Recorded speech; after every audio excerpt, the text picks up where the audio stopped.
Ron invited me and Creed to hunt his property in West Texas. Now that I got my 22 atomizer cycling properly, I decided to bring her out on her maiden voyage. I would be using a custom 73 grain deadblow absolute hammer bullet, using a modest fireform load at 3225 FPS. This summer temperatures have been brutal in Texas. We've just crossed the 50-day mark of over 100-degree temperatures.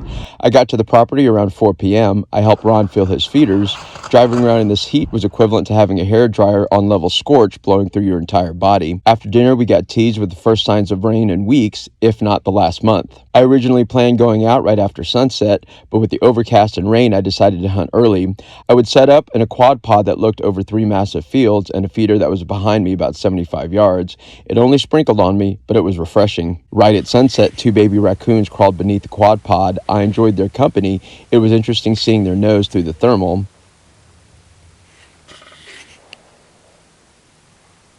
I waited an hour after sunlight, and just before leaving, I saw this. I believe they were drones. I know I've seen pictures online, but if you know what they are, please comment below.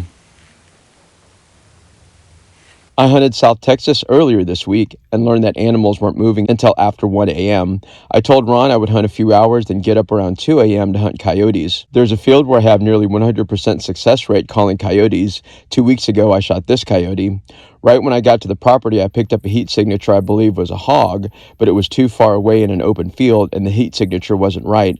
I looked for a cow to compare it to, but by the time I swung the rifle around, he was too far gone.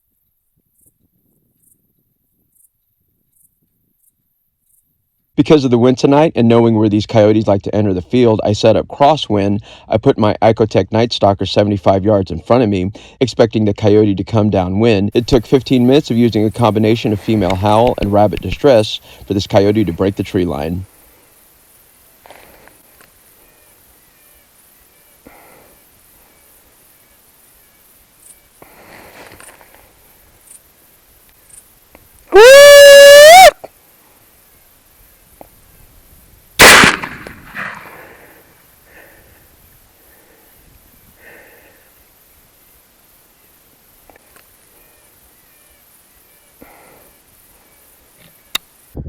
That's how many paces he was from the call here.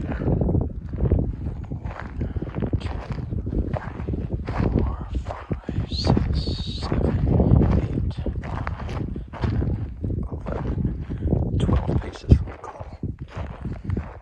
Nasty, thin coyote. Took him right to the chest.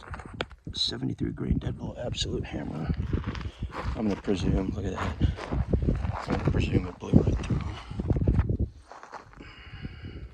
Since these are high-dollar Peterson cases that I am fireforming, it's nice to have a handheld thermal to find the brass. I did 2 more sets that night, one 15-minute set using the Convergent Hunting Solution call, which I had great success in South Texas. Then I tried one more coyote set where I heard coyotes talking earlier that evening, but nothing came out to play.